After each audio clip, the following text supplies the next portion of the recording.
All right, good afternoon, everyone. And I want to personally thank my two guests right here. But we're having another guest, Kenny Bass, who is the co-founder of Battle Buddy. He'll be running behind a little bit. But I want to personally thank everyone else who has been following me for the last year and a half, going 2 years.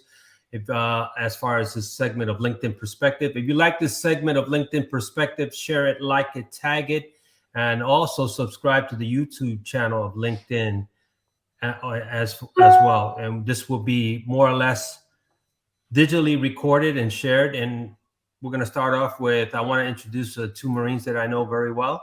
I'm going to start with Brett Henderson, and then I'm going to wait with Jason. How you pronounce your last name, Jason? Gerardo.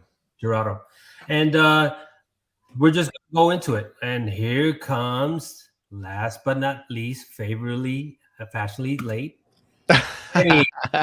Man, with the plan. What's up, dude? All right, Kenny, I appreciate you making it, man. That's what I'm talking about. That's Kenny Bass, the co-founder of Battle Buddies.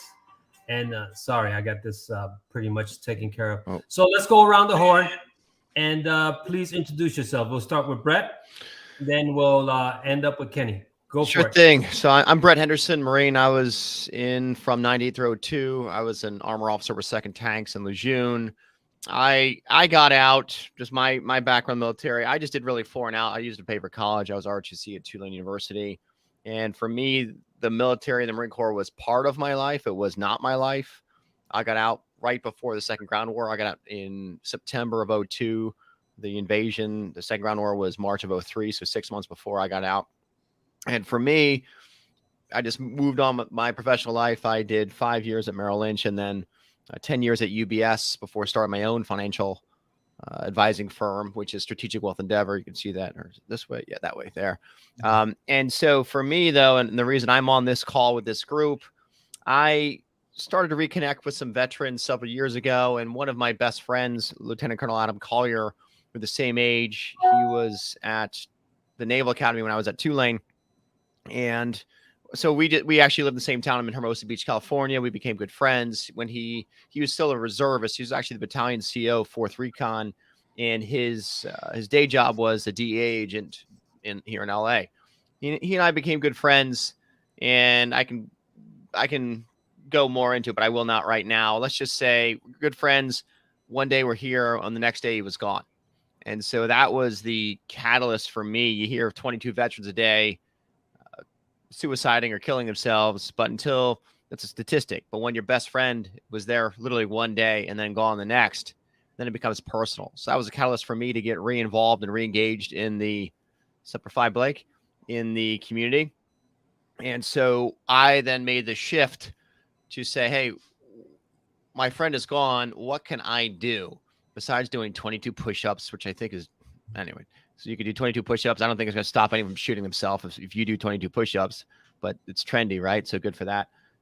But what could I do, or what could have been done to help prevent another veteran from doing the same thing? And I was actually chatting with one of my colleagues. I said, what about, do they have any? Was he married? Do you have kids? Have anything? Nothing. Like not even a dog. No.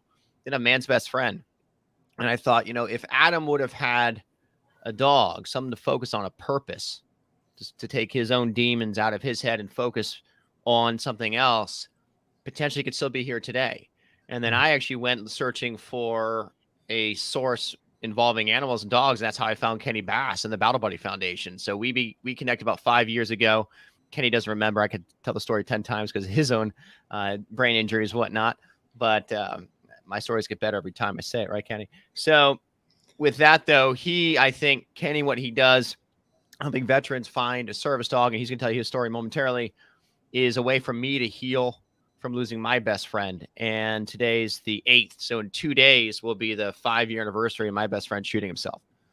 And so it's a big deal for me. So part of my healing and what I've decided to do is through business, not sitting there, put my hand out and say, give me money so I can make a donation like a poor beggar. But let's get some business going. Let's get some revenue going. Let's help each other grow personally, professionally, and then take the proceeds from that success and be able to make a donation to Kenny Bass and the Battle Buddy Foundation. So I hate when people just sit there with their hands out and say, give me money.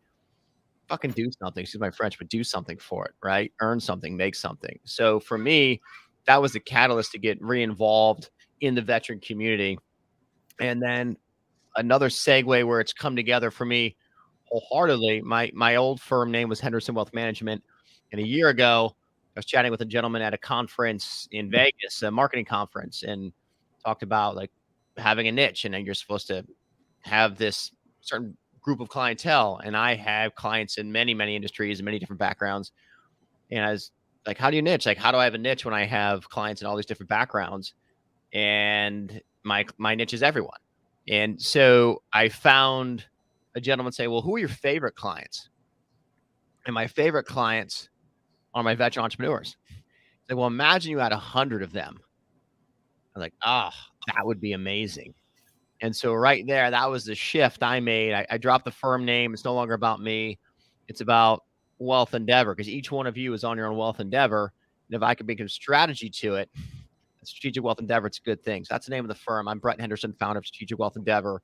And then the third piece which came to it, first was the loss of my friend.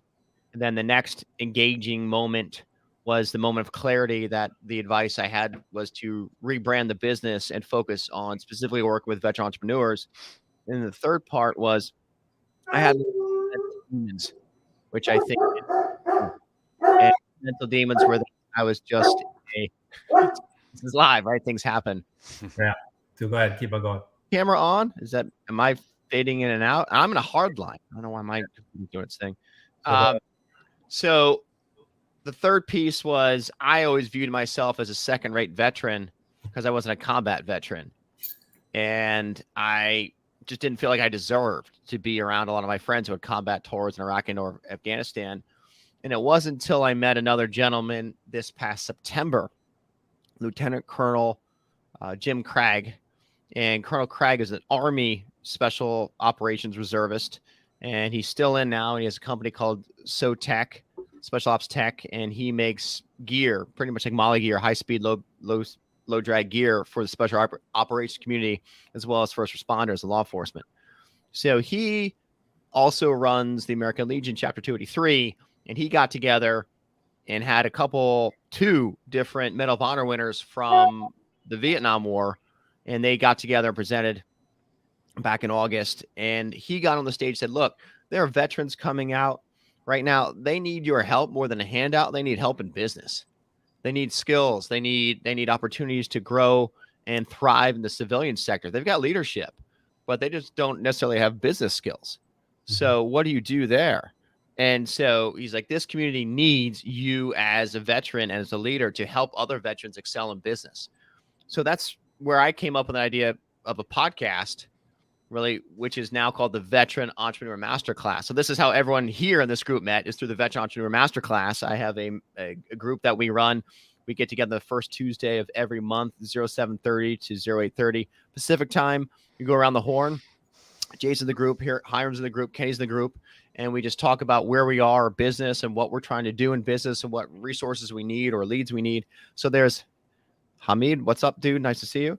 So that's how we kind of got together. So that's my story and how I got engaged or re-engaged after only doing quote unquote 4 and out and feeling I was a second-rate veteran. I know I'm doing more to help veterans now than I ever did when I was active duty. So happy to be here. And I love the dynamic of this group and how this is going to come together. So looking forward to hearing you guys share your stories as well. Awesome. Thank you, Brett. Jason, you got the floor, man. Go ahead, break it, knock it out. All right. Thank you. It's great to be here. I appreciate you inviting me on. It's great. I'm coming to this basically from the mental health side of the house. My name is Jason Gerardo. My company is One Path Coaching. I help people with their mental health. Marine also, one of our jarheads out there. I was in from 89 to 94. Did my time in Desert Shield, Desert Storm, like a lot of my brothers and sisters over there. Got out, got a job, just started working. Always my path was to help people. I always had that in my blood, basically. And I looked for ways to accomplish that. But I ended up just working. You know, you got out of the Marine Corps, kind of find your way, and you just get a job and you go about your business. To be a little succinct about my story, I ended up studying neurolinguistics and hypnosis. And I found that was kind of the best toolbox for me to kind of help people. And in 2010, I got certified in that. In 2015, I got my master practitioner and have been seeing clients since then. The way I reconnected with the veterans group is that probably about 10 years ago, I read about this group. At the time, it was called Honoring the Path of the Warrior. They're now called Veterans Path. And it was started by two people from the San Francisco Zen Center. And I have a background in meditation and mindfulness as well. And I really wanted to give back to the veteran group. I really wanted to be there for my brothers and sisters because I saw what was happening and I saw the need for it to help with any way I could. I went to an event and I got there and I started talking to people and I was like, damn, I need this myself. I thought I was going there just as a support. And then I was like, man, I've got some stuff that's coming up around this that I really need this. And then just being back in the community was really exciting. It was wonderful to be back around those folks that really, you could just shorthand those conversations. I didn't have to explain kind of where I was coming from. And through that group, really working with them, seeing those folks coming back from, as Brett mentioned, Iraq and Afghanistan, TBI, traumatic brain injuries, PTSD being very prevalent. And it just really just excited me to be able to get back there and to do my part to really connect to the community. So really worked with them, went to a lot of events, helped out with stuff like that.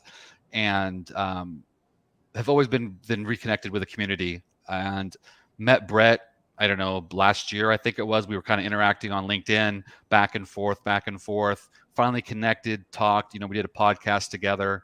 And this new group is really great. A lot of great people in there, a lot of veterans. So, that's kind of the shorthand of my story. I do, and like I said, NLP, coaching, hypnosis, and I help people with, trauma and PTSD. And I see the need for it. So I'm just excited to be here in this group. And I love what Kenny's doing. I love it too. And Jason, thank you. And last but not least, the guest of honor, right? Kenny Bass. Thank you, guys. I'm glad I made it. Dude. If it's any consolation, the reason I was late is I was actually at my own counseling meeting I had this week. So I continually see a counselor for my post-traumatic stress, traumatic brain injury, 2003. So we're 20 years on, and, it's not about going and, having them fix my problems, but, going and having them help continually teach me new tools to, better moderate my own issues. So, the whole reason I'm here, one of the best tools, kind of in that respect that I've found, was my service dog Atlas. He was a complete game changer. Just like everybody else here, I think we're all Marines, right? Hoorah. Yep. All right, so bye. No crayons around. We ate them all. That's right. I was in 2004. I was a 0352, an infantry guy, an anti-tank assaultman. So I was in a cat platoon. We did a lot of counter ambush patrols, route clearance and convoy security and all different sorts of things. But basically about 6 months into it, we were doing counter ambush patrols where the idea was to go out and, get the enemy, initiate some enemy contact and either, capture or eliminate those threats. We were out kind of cruising the same route we had done for weeks before that with no contact and driving along and ended up getting hit with a roadside bomb. Normally I have, 105 millimeter up there. It's actually at my office right now. But it makes for a nice back piece, a nice little visual. But, so it was 105 millimeter arty rounds, I guess, that they had daisy chained together and wired off the road to a car battery. And so when we drove past, they touched the wires to the car battery and set it off. For the most part, we just had like small shrapnel wounds. I want to say nobody was severely injured. I mean, nothing like, things got to be a little later in the war, 04, 05, a lot of the IEDs were pretty devastating. But like I said, small shrapnel. And for me, that blast wave, had a bit more of an effect on my brain, with the traumatic brain injury and things like that. So, I ended up, back in 03, they didn't understand traumatic brain injury same way they do now. So, literally, we kind of went and got checked out and, either later that day or the next day, we were back out doing patrols again. Whereas, if it happened now, of course, you have a lot more rest and, things like that. So your brain can heal. but not us. We were just like, screw our brains. We don't really use them anyway. So, but anyhow, so, I ended up actually, even while I was still an active duty Marine, here I was in an infantry platoon. And you guys may appreciate this. Thanks, Eric. Thanks for being here and joining us, guys. Appreciate all you guys watching. It was funny to me because here I was in an infantry platoon, and I was still active duty. We'd all just got back from combat, and I had some of my buddies looking at me like, Kenny, something's not right with you, man. You might want to see about going and seeing a counselor. And, I think it's kind of funny to be amongst a big group of what are generally known as not the most mentally stable, and for them to look at me and be like, something's wrong with you, buddy. But so even back then, I knew, something was different. I needed to get help. So I was seeing a counselor when I was still an active duty Marine. They started treating me with 10 milligrams of Paxil 3 times a day, told me to get in with the VA when I got out. I ended up getting out, kind of getting in with the VA, went to the bars a lot more, than I should have. And it actually took me catching the DUI with a loaded weapon on my lap and going to jail and looking at some really serious stuff to kind of be like, oh, shit, maybe forget the bar, forget the booze. Let's get in and get the help I need. And so I actually quit drinking. Obviously that was a bit of a process. I wasn't like I can't drink at all, but it just realized that it had more of a devastating effect than anything else. And if I was going to be serious about these medications and the therapy with the VA, I really needed to, step away from the alcohol because they just don't mix. But so I started, like I said, 10 milligrams of Paxil 3 times a day, got into the VA pretty serious. And after about 8 years, I was at 33 pills a day. I remember they added 800 milligrams of Seroquel 3 times a day. And I'm not a big guy. You might not be able to tell from the camera, but I'm even littler in real life. And, that level of medication will put anybody down. So I walked around kind of slurring my speech, zombified for a couple of days. And, for me, that was just kind of the straw that broke the camel's back. Even before that, during the 8 years of trying to, continue with the different medications, taking, all the advice and going to, I was at the VA 3 to 5 times a week, or 3 to 5 days a week, not 3 to 5 times, but all different kinds of counseling, group, marriage, individual, the whole 9 yards. And, I got to be honest, during that, near decade of just taking those meds and stuff, I've never felt more unstable than when I was in the midst of all of those SRIs and, Klonopin and Wellbutrin and, Seroquel and all this different crap. I never felt, basically more suicidal. I never felt more like killing myself and more like I was a burden to all those people around me than, I did when, I was struggling through that. And so when they added that, last medication, and like I said, I was just kind of drooling. I'm like, this is insane. My quality of life's not better. I might not have extreme, unhappiness or happiness, but like I have nothing. I'm just flat. And what kind of life is that?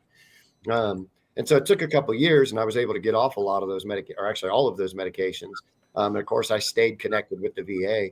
And, at one point my counselor was like, hey, Kenny, we think a service dog would be great for you. So he wrote me a prescription and said, hey, good luck with that. Essentially, the VA didn't have any official connections or any lists of, reputable service dog trainers. So, like anybody else around that time frame, I went home and Googled it. And, after a month or so's, worth of research, essentially the consensus was it was going to cost me anywhere from $10,000 to $60,000 and it might be a 2 or 3 year wait, and the reality was I didn't think I was going to be able to, I definitely couldn't afford $10,000, let alone $60,000. And, the way I was feeling, I didn't know if I'd make it 2 months, let alone 2 years. And so it was, just obvious that the options that were out there, were pretty difficult and in many ways unobtainable. The organization I ultimately decided on, it was 15,000. So it was on the lower end. It's where I got Atlas from. But, it was just one of those where, it became obvious that a lot of the organizations out there, including the one that, I had even worked with, either didn't have the experience or were coming at it from, a weird angle. A lot of the larger service dog entities out there right now, especially for veterans, have their main focus is rescues. And it's almost as if the veteran is a secondary afterthought, like, oh, this is how we can get a lot of these rescues out of the shelters, which is a great cause in and of itself, but don't pretend don't give them minimal training and pretend they're service dogs and essentially, take this issue less serious than what it should be. I could go on for days, but, essentially it was one of those things where I was in the process of doing the fundraising for my service dog, Atlas. And I was talking to one of my really good friends that I served with in the Marine Corps, Joshua Rivers. He's actually out there in California with all you guys, all you fine gentlemen. And, I was pacing around my garage and, like Brett mentioned, I have a horrible, horrible memory, just day to day. I can hardly remember very important things, but I remember this very clearly because it was one of those, epiphanies, one of those few times in your lives where you have kind of that life-changing realization. And he was asking me, he said, Kenny, what do you think about continuing to help other veterans? And, once you're done doing your fundraising, continuing that and helping other veterans get service dogs like yourself with maybe, saving them having to go through all of the pitfalls that you did. And for me, it was that realization that 10 years that I struggled, that I felt like I was a burden to this world and that my kids and that my wife, would have been better off without me, that I was really in the exact right place that I needed to be. It was through all of those struggles that I was going to be in a space to actually relate to a lot of these other guys and gals now that were able to serve through the Battle Buddy Foundation. And so obviously, through that, Battle Buddy Foundation provides these service dogs to these veterans at absolutely no cost. It's actually a lifelong relationship. There's some veterans in the program where month to month, we're providing dog food, whether it's vet bills or retraining or whatever it is, we're there to make sure that it actually creates a tangible difference in these veterans' lives and their families' lives, not just give them a dog and be like, hey, good luck. So, we're here to actually do something that's meaningful. The only way we're able to do that is through, the community support and through other people that are passionate about seeing something worthwhile be accomplished. So that's why I'm so grateful for you guys and appreciative for being here. Thank you. Hey, so, and I appreciate, yourself, Kenny, Brett, and Jason. Your post I took yesterday, that was way back when, 10 years ago, right? It's at over 10,000 views. Okay. Again. Wow. It's back at 10,000 views. And the reason why I say that is that the purpose of this segment of LinkedIn Perspective is to change the dynamics of how veterans from all walks of life of different generations, right? We're still veterans, but and I'm very grateful for it. But we've been able to collaborate with Brett, who's been able to reach out to me. We created Zoom. Then I met Jason. Then I met Kenny. So I figured that we as a group can learn to more or less work in unison and educate the rest of the LinkedIn subscribers, the veterans, the veteran-owned businesses, that, hey, we have a community of veterans that are actively supporting each other. We can do business where society in itself has been pretty much turning a blind eye. They say, thank you for your service, but what they say and what they do are two different things. And we've all experienced that. Also, I'm an advocate for a hostile work environment with veterans who've been subjected to going through transition. They go to a work environment and they've been mistreated. So those are disconnects that affect the veterans like yourselves. Everybody has a passion, finance, mental health, supporting nonprofit organizations. But the biggest thing that people don't understand, that we're all veterans, right? We come from one culture, Marine Corps. I'll just use that because we're all Marines. There's other branches of the service, of the Army, Navy, Air Force, but us. Now, here's a prime example of successful people that are here talking about their work or their walk of life. So I'll go to Jason, then I'll come back to Brett. Jason, explain to the people about the mental health scenario, then, since you've been a subject matter expert. Then we'll go down to Brett. Okay. Yeah, definitely. Something that I want to share, and I work with veterans and I work with non-veterans dealing with PTSD and TBI, because it's not just the veteran group. Obviously we're veterans and that's our focus today, but it is something that's out there. I also work with first responders that deal with that repeated trauma as well. Simplify there. I want to share a definition about trauma. Trauma is a lasting emotional response that often results from living through a distressing event. Experience a traumatic event can harm a person's sense of safety, sense of self, and ability to regulate emotions and navigate relationships. And I think that really speaks to kind of how that shows up, especially for the veteran groups. We've talked about that. Kenny, you were talking about different types of therapies that you'd gone through, and it kind of touches on all of that. Something that working with NLP and hypnosis, it's really about using the language of the mind to kind of reprogram how we look at things. Something that I came across last year and got training in is called polyvagal theory. And it's pretty amazing, and it's something that I want to just touch on. I'm not going to go into what it is because it's kind of in depth and scientific. However, the point that I do want to mention is that what it does is it talks about our autonomic nervous system and how it responds to stimulus, external stimulus. Because what happens is that something happens externally, and we have filters, and how we process that event is different because based on our filters. So all four of us here might notice the same event, but because of our filters, we would react to it differently or see it differently. And that's what happens when you have something like PTSD, is that your filters get askew. And what happens is that your nervous system, we have three major types in our nervous system, autonomic nervous system, that I just wanted to mention real quick. And this has to do with polyvagal theory. I mean, we're all familiar with sympathetic nervous system, the fight or flight. But there's the parasympathetic nervous system, and there's two parts to parasympathetic nervous system, and that's the dorsal vagal and the ventral vagal. Ventral vagal is when we feel at home, we feel safe enough, and we feel comfortable. That's the part that when you have gone through trauma that you miss. That's the part that doesn't show up that much. And then there's dorsal vagal, which is the part where we shut down.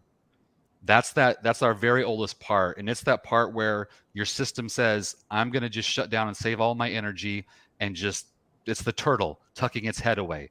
And that shows up as well with trauma. The goal is to get you from that point back up to what we call ventral vagal. And you have to feel safe. Safety is defined by feeling safe, not a removal of fear. Because you might be in a situation that there is no reason to be scared, but if you don't feel safe in that environment, you're still going to be off. There's still going to be an issue going on. Something that, the reason I mention this too is because the mental health side of it is that what Kenny does, getting these service animals, they give us something to focus on. And Kenny, you can definitely talk to this more specific than I can. I'm just gonna, on my part of the house, is that what it does is it not only gives you something to focus on, but it gives you that feeling of being safe and being home. That animal's not going to judge you. The animal's not going to look at you weird. The animal's not going to say, what the heck's going on? What are you doing? You feel safe and comfortable with that animal. And that's all of us. That's not just folks that are processing trauma and stuff like that. So you can imagine how good that would feel to somebody that's dealing with trauma that maybe feels like the world's out to get me. Now you've got this resource to say, somebody loves me unconditionally. And it gives you that feeling. And just by spending more time in that feeling, it brings you out of those other negative feelings. There's a lot of things to do that we cope with to cope with negative feelings and negative emotions. One of the things is we want to avoid negative coping, those quick fixes. Like Kenny, you were talking about substance abuse, sleeping all your time away, things of that nature. We've got to find a way to get that. Well, I think anyone that's a pet owner, a dog owner, knows that you can't sleep your time away because that pup's going to come get you. It's time. Yeah, I see your baby back there. It's time to go potty. I got to go. I need attention. And if that little bit of advancement just to, get you off that couch, get you out of your own head, get outside, because nature is also another way. Being in nature has been shown to improve your mental health. So it all feeds into it. It's all very positive, And the other thing I want to mention, I know we're kind of long on time here, but I do want to mention that talking about trauma with someone is also very important.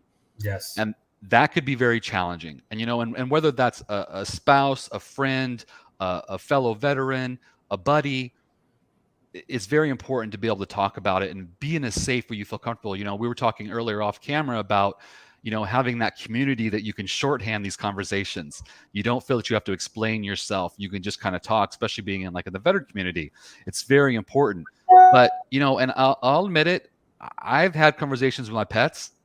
Growing up with dogs, I'll talk to my dog. I'll talk, and And that's cathartic. That's really good for your mental health, is just to be able to say the words out loud, how you're feeling, and express yourself. And that's a great place to start. So, just to touch on a couple of the points of mental health, how Kenny's work works really amazing, and community works really well as well. Those are kind of the key points about mental health and how this works. Well, thank you, Jason. And if you like this segment of LinkedIn Perspective, share it, like it, tag it. This is a virtual town hall for everyone, professionals, non-professionals, especially the veteran and the veteran community. We're here to collaborate with Jason, Brett, and Kenny. So I'm going to give the floor to Brett, because Brett has pretty much been the catalyst of getting us together. And we decided that, when I got into the Zoom, I said, screw it, let's just handle it. So go ahead, Brett. Explain to the people why it's so important, why the sense of community of the veterans, and how successful most of these veterans are that people don't know that they need to be able to do a book of business. Go ahead, man. Go ahead. Nah, I appreciate that. And I will share. I've my group, which is a pro business group. It's get up and go. And anyone who knows me, I am a driver. I'm an alpha. I just get shit done. I'm a doer. If I'm not doing, I feel like I'm failing. That's just how I'm wired, though. And everyone who spends a little time with me knows that, especially when we have our group calls. I have pre-workout. And when I pre-workout in our calls, I'm like a maniac, but it is what it is. But there's a good thing with that, too, because I get more done in 20 hours than most people do in 40 or 60. I'm also a single dad, and I'm a business owner, and I'm very present with my son. So I have to be efficient with my work to get that done. But that being said, what's important to this group or anyone who's here, and what I know my friend did not have, Lieutenant Colonel Adam Collier, I know what he did not have is a purpose. He was the battalion CO, 4th Recon, the guy in charge. You don't get any, there's only a couple of them in the entire Marine Corps, right? And he was the guy in charge. And we were chatting a week before we lost him. And you could tell he's like, I'm like, what's up, dude? He's like, I don't know. I'm like, what do you mean? He's like, my tour is ending. I'm not sure what to do next. I may go back to Afghanistan just to do something. And I could hear in his voice the feeling of just being lost and not having a purpose, and wasn't excited about the next tour or the next opportunity. And I know that purpose is everything. And for me, even though I've been out since 2002, it took me 20 years to truly find my purpose and realize that engaging this community and being part of this community is my purpose. And so I have our group, and our group is all veterans in business, and we're trying to kick ass and take names and grow revenue and help each other in business. Another veteran invited me to their group, and I said, okay, I'll come check it out. And it was a different kind of veteran group where they're going around the horn, and our group's like everything we're trying to do and how to drive revenue and grow your business. And this group was like, I'm just thinking about getting out of bed today. I'm getting up. And I'm like, whoa, I'm like, what? And I just heard them go around. They all feel sorry for themselves, and they're this and that. And I'm just like, what the heck? And it wasn't even possible in my mind to think that way. And I realized there was another young Marine in the group, and he was talking about his purpose, and he's in insurance, and he's like, well, I just want to try and not a purpose. That's just making money. That's like food, water, shelter. That's Maslow's hierarchy of needs. The basic thing. But what is your purpose as a man, as a woman, as a human being? What legacy you're trying to leave? Who are you trying to help? How are you trying to make the world a better place? Or if you're not thinking that way and working towards a goal there, that's okay. What the amazing point that came to me at that time with that group is that if you don't have a purpose, it's okay.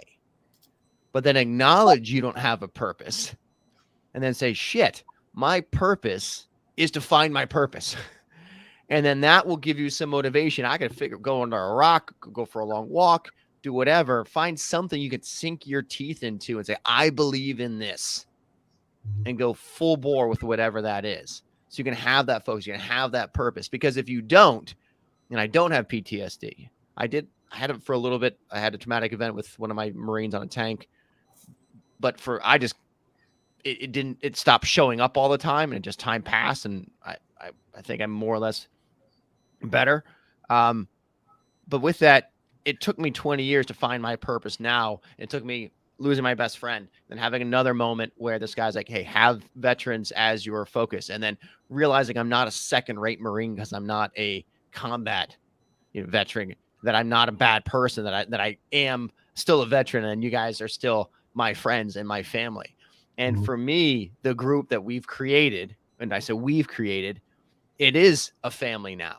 And so having that sense of community is huge. So having purpose, having a sense of community, having a sense of belonging, and having others that are like you, that understand what you're going through. We all have good days. We all have bad days, right? But like having someone you can say, and just give them a one-liner, make fun of them. You can have a mom joke once in a while just for old time's sake. Like crew that you can make fun of and that has your back is an amazing feeling. And most of us as men, especially as we're older, you're supposed to be the provider and be stoic and have no emotion. And that's just who you're supposed to be. But that community is huge. And having a support network of other veterans out there to help us is huge. So I still believe if my friend, Lieutenant Colonel Adam Collier, had a purpose, and even that purpose just to take care of his dog that day, there's no way in hell he would have left the dog. There's no way. Kenny, you got some rough days. I still know you got rough days, right? We all have rough days. And you may have a bad thought here and there, but you look at Atlas and you look at your kids, you look at your family, like, I'm not leaving them. I'm not, like, I got some bad shit, but I got a job to do. I got a purpose. I got to take care of them. Right. So I think for this group or anyone listening, purpose is everything. And then I don't care if that purpose is just going out and getting the mail, but do it the best way you can, right? No matter what you're doing, put everything in it, right? And that breeds success. And people will notice that you're caring and you're trying. So then that reflects in business and your performance. You may have tasks you don't like to do. We all have jobs that suck, right? At time, parts of our jobs suck, parts of our careers are fun, but you just do it because it's part of the game.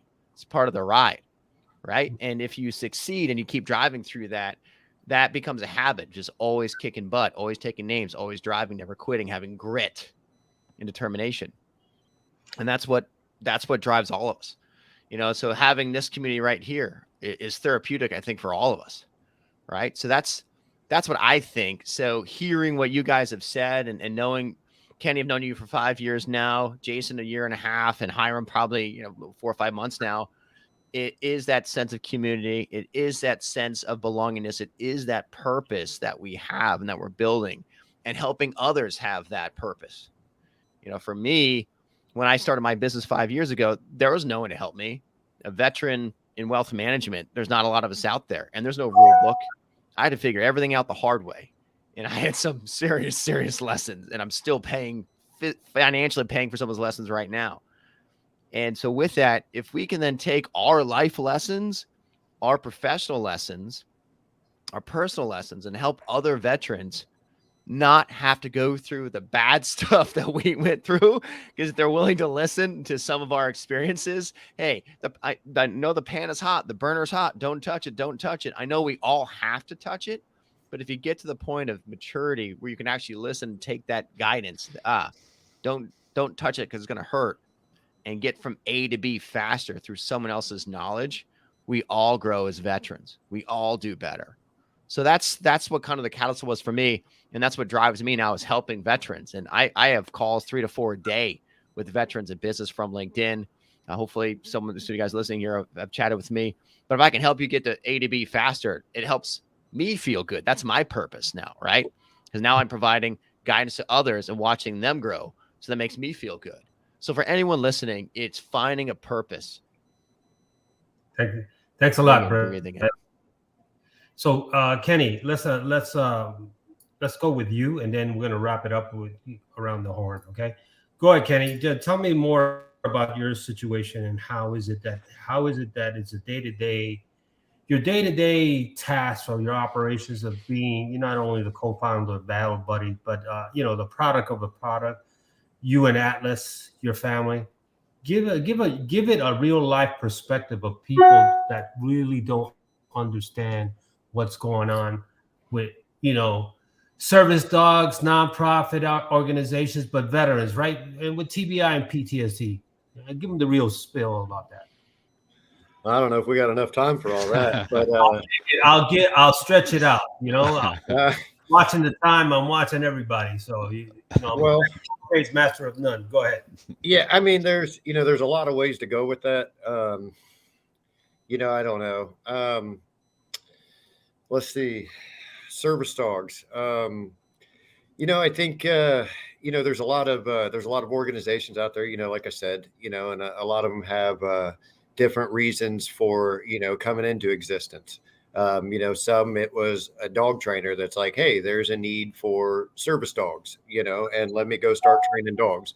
Like I said, others come from the rescue background and they're like, hey, there's an overwhelming amount of rescues. Why can't we match those with veterans? And so a lot of them, most of them come from, a good place. Like, hey, what can I do, to find my place to try and do something better? For us, for the Battle Buddy Foundation, it was going through it myself, seeing how difficult, it was, seeing how long the wait list was, seeing how the veteran was an afterthought in like the contracts with a lot of these organizations, to where, some of them were, we're talking about PTSD and TBI and, Jason, you were talking about the different dorsal and all this stuff, right? The truth is, a lot of these organizations, they would have like a clause in there, like, we can take your dog at any time. Like, are you kidding me? As soon as I read that, I'm like, yeah, I'm not giving you that power over me to like crush me at any moment. Like, no, thanks. Like clearly nobody who has any experience with PTSD or TBI had any input on this. So, it was just a lot of these things where you find that all along the way. So of course, in the beginning, the idea was like, I couldn't find an organization to get behind, to really throw my support, behind. So, let's make one. If not me, then who, essentially, right? Of course, the problem there is I'm a veteran with PTSD and TBI that clearly at some point felt like I'm going to need a service animal to make it through day-to-day life. So how fully functioning am I? Okay, I can do the part of, playing my role. My role is, most of the time, it's kind of just what we're doing here today, even just discussing what it's like to be, a veteran with a service dog, or what some of those complications may be. It's definitely, as far as the organization goes, it's being the voice of the veteran. When we hire, we've got our head trainer, Murphy. She's amazing. She's, this animal whisperer. She can tell things from the dogs that I'm clueless about. But, she knows that her main mission is to always be, the proponent for the dogs, right? Mine is to always be the proponent for the veterans. And then in there, we try to make sure, that on both ends, we're doing the best that we can, not just by the service dogs and the candidates in the program, but, with the veterans themselves. So say, for example, when we have a service dog that's been in the program for 2.5, 3 years in training, and they get to a space to where they're ready to be matched with their veteran, we don't say, okay, who's next on the list? All right, this veteran here's next. Let's match him with that dog. No, we take that dog. We actually have like a multi-page workup on all their different characteristics and what they're good at and where they excel and things like that. And then we look at the next half a dozen veterans or so in the application queue and say, who's going to be the best fit? For example, one of our veterans we matched about 5 years, or was 3, 4, 5 years ago now. He is a Navy SEAL. And, he had come to us, and obviously his day-to-day life is a lot different than my little skinny self sitting at home most of the time. Right. He's out running 15, 20 miles a day. And so he's going to need a different kind of dog to begin with than, a lot of the veterans, who may have trouble getting in and out of their chairs, that need a dog that has some mobility assistance training. So, it varies a lot there. Yeah, I don't know.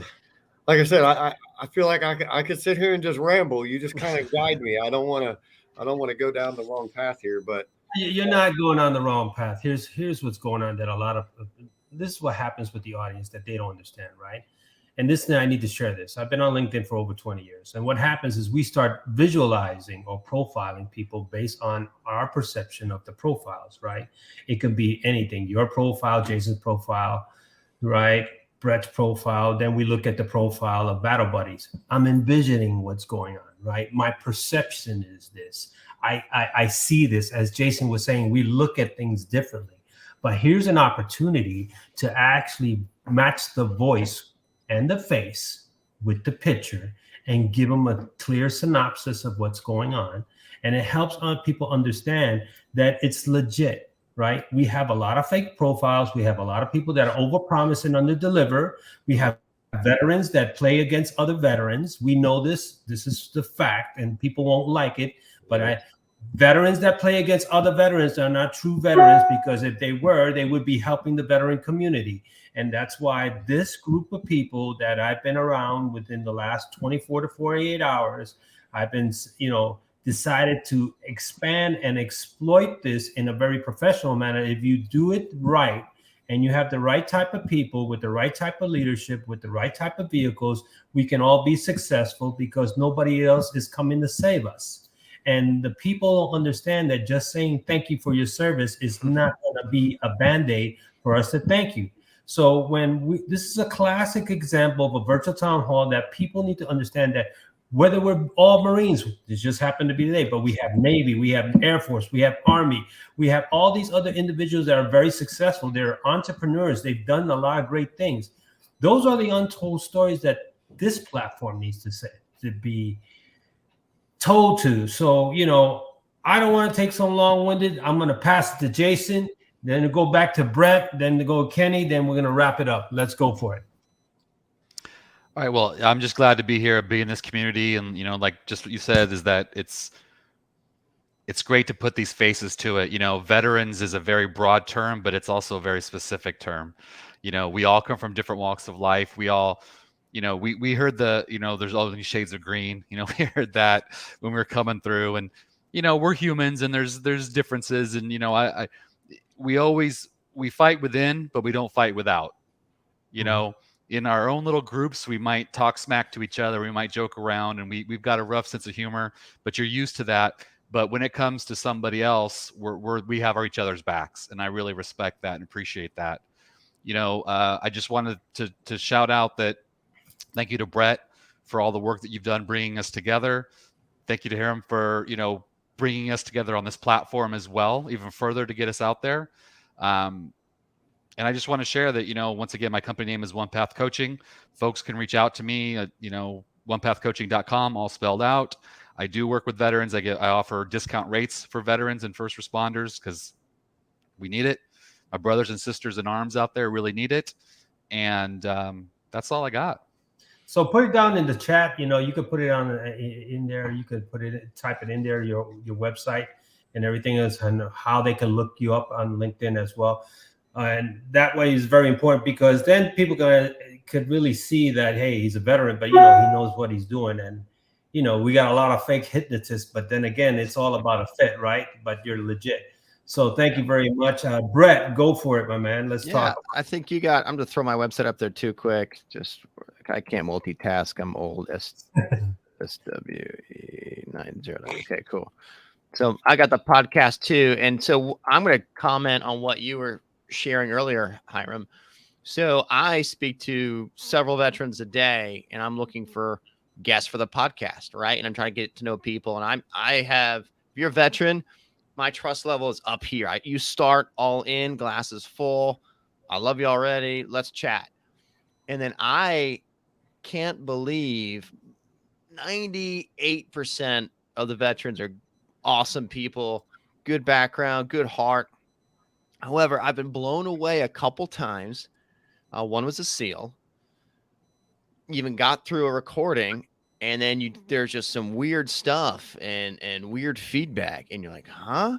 And another gentleman I was looking for. So my podcast about entrepreneurship also has information on there's educational series, right? And so maybe we'll have an attorney on to talk about protecting your business and avoiding employee issues, and accountants, and we'll have different professionals on to talk about specific tactics in your business. And I found one gentleman, which he's doing exactly what my clients need and the audience needs.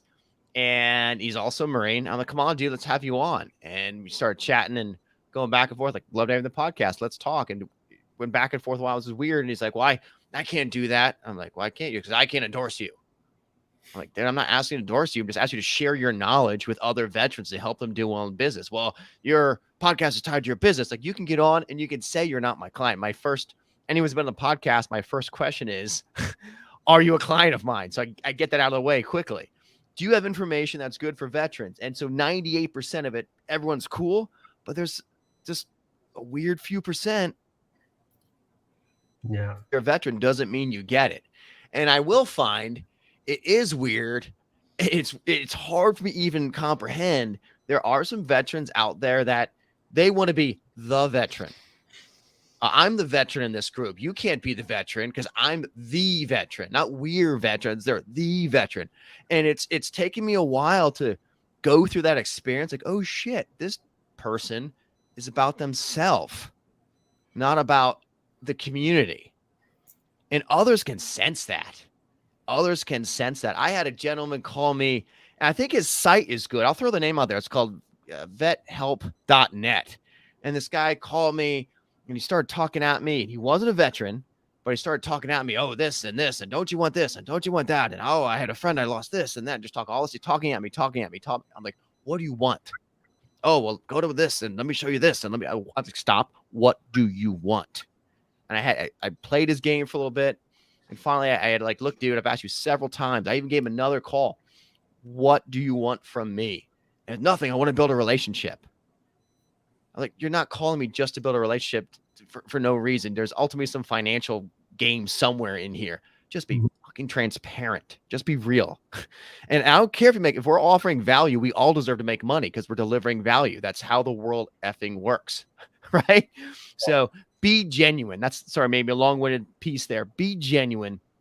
Don't be about yourself. Everyone else can smell it a mile away. Be real. And if you want to give back, generally give back without the expectation of getting anything personally in return. Give because you want to give, not give because you're hoping one day you may get something back. Give because you're a good human being and you love what you do and you're passionate about it. So veterans are not all created equal. Who you are as a person who is also a veteran is your choice, and your actions reflect those decisions. Awesome. And so, Kenny, you, my man, like I said, first time I had your post, years ago, 5 years ago, that thing went to like 55,000. I didn't. Then you know, when we met and I heard, I said, Battle Buddy Foundation. Then I looked and I said, I had a post. So I decided to look at it, archive it, retrieve it, and put it back on there. And I think that was meant to be. And the reason why I say that, guys, is that, you know, aside from all of us, we, like myself, I'm going through some trials and tribulations with the BS from the professional standpoint. I share with Jason and I share with Brett, but now I'm sharing with you, Kenny. You see my two little boys back there, you know, and I got them certified through the VA when I worked in the VA as service dogs. They don't do tricks, right? But I got them officially certified. If I go on the plane, they're fully. So to your point, Kenny, right? As I stated, the animal is there. They're going to love you. They're going to give you a purpose. They're giving you a purpose. They're giving you a solution to the problem while your mind is going a million miles a minute. As Brett said, you got to take me out. You got to do this. You got to feed me. You got to do this. It's a distraction, but it's a solution. So that's why it's paramount that people understand that when we have this type of collaboration, when we have this opportunity to share it, when people see you, Jason, Brett, and you, Kenny, now they can reach out to you. Now they can say, I'm vetted, right? For me, I don't care. I do this because it helps me. And if it helps me, it helps you. So sorry to take your thunder, but go ahead, Kenny. Go ahead. I'm sorry. No, yeah. Well, I mean, even just to reiterate what I think all of you guys have said, I mean, you know, one of the great things about the service dog is not only anybody that's had just an untrained dog knows how great that dog, you know, it is just to have that relationship, that unconditional love, you know, everything that goes with it. So it's easy to make the transition to understand, hey, a dog that's had some intense training and knows how to sense things that even I'm not always on top of. You know, I mean, even Atlas, you know, it's funny because he and I are getting ready to celebrate our 10-year anniversary. Of course, he's also coming up on retirement, probably going to start spending more time at home. But you know, I want to say in the last couple of years, there's been times where he's alerting to my anxiety to where I'm somewhere, he's under the table, you know, kind of chin on my knee, trying to get my attention. And here I am like, oh, Atlas, hey, but, you know, be a good boy, put your head back down. And I've got Chrissy next to me like, hey, Kenny, you realize he's alerting to your anxiety, right? I'm like, oh, shit. You know, like the dog's so damn smart. I've been at this 20 years. He's been at it not near as long and he gets it, you know. And so sometimes it's even just, given us a greater awareness, self-awareness, which obviously, I'm sure Jason could, speak to is key. That awareness of, either what it is that starts to get you amped up or what it is that might put you in a bad mental health space or, whatever. So, that's, obviously incredibly beneficial.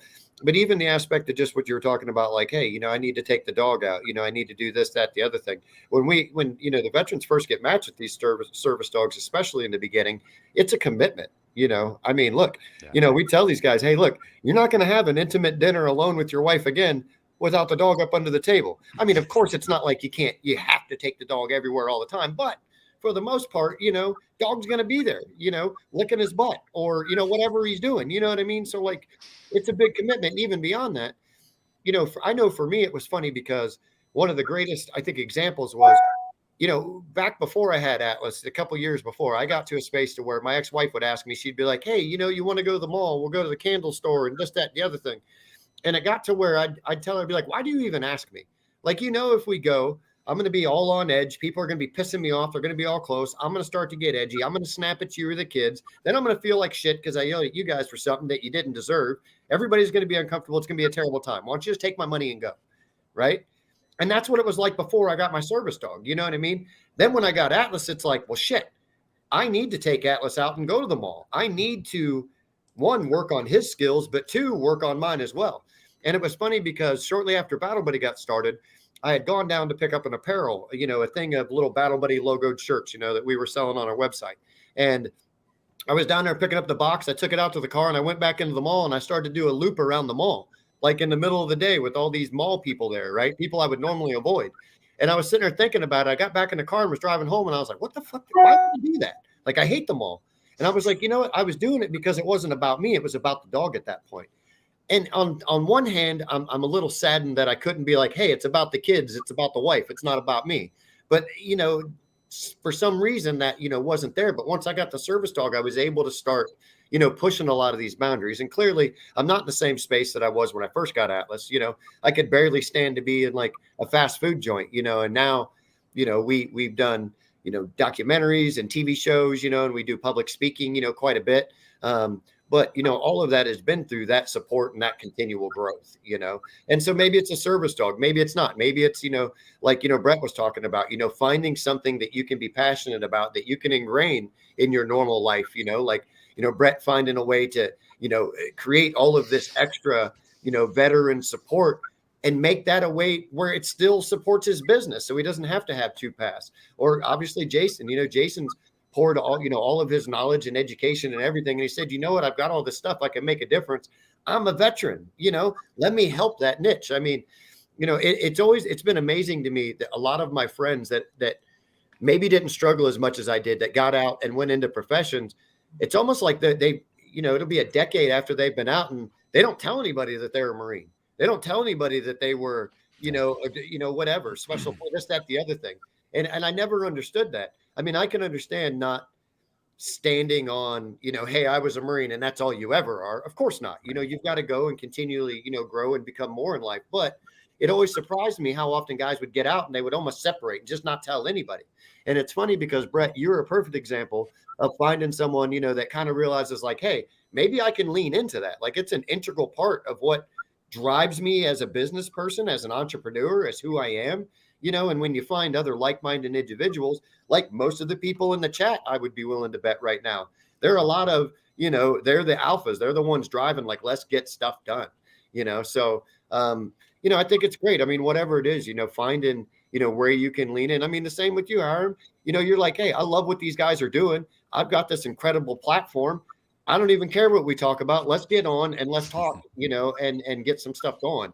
I'm all in, man. I can talk for days. I don't know if it'll be interesting or not, but I can run my mouth. Trust me. My ex used to tell me I did it too much. So, Atlas doesn't care though. So that's why she's the ex and Atlas is still here. Right. But, well, guys, this is what group therapy is pretty much, right? We're all professionals, but at the same time, we have a significant bond. And you're right. I have the opportunity to have a platform, but guess what? As a Christian, you got to be able to give, right? You got to be able to give. You got to be able to show love. You got to be able to show humanity. You got to be able to give because at the end of the day, all the bells and whistles ain't coming with you. The man upstairs is like, what did you do as a human being to give back to society? You know, and that's the whole premise of it. And all you guys know, especially Brett, I don't solicit what I do. You know, people just figure out, and then they're amazed what I do. I keep it the way it is, and I let the process speak for itself. So needless to say, we're going to wrap up. But Jason, what did you learn out meeting me with the group? What did you? What's the takeaway for this podcast, and what can you let the audience know about, you know, yourself or what this journey is? I think truly that in community we heal, and in community we grow, and Awesome. that's it. You know, I appreciate it, Brett. For me, I think I've said this several times now, your purpose is to find your purpose if you don't have one. And I think for all the listeners here, our conversation, Hiram, before we jumped on, I'm not going to foreshadow, but maybe there's going to be a new business here by the next meeting. There could be a new business here, right? And that's like, you started having my wheels turn, like ching, ching, ching, ching, ching, ching. Let's go. We can do this. We can do this. We can do this. We can do this. So my mind's all about business and helping others grow there. So there may be a new business on the horizon from someone's skill set here today. Maybe, who knows? Kenny, you're like the guest of honor. I mean, you've been out there. I mean, I had to take your post. I had to run with it, but now I have the face and the voice to go with it. You meeting myself and everybody else. What's your takeaway, and what can you give to the audience that's important? Leave them, you know, dropping the mic.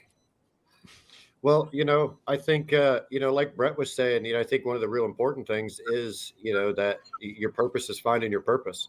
You know, for me, it was interesting because I found my purpose in my pain, you know, and it's, you know, maybe if anything I can give anybody, it would just be that, you know, so many people, they're like, oh man, you had such a terrible time, or that terrible thing you went through, like, and they feel bad for you.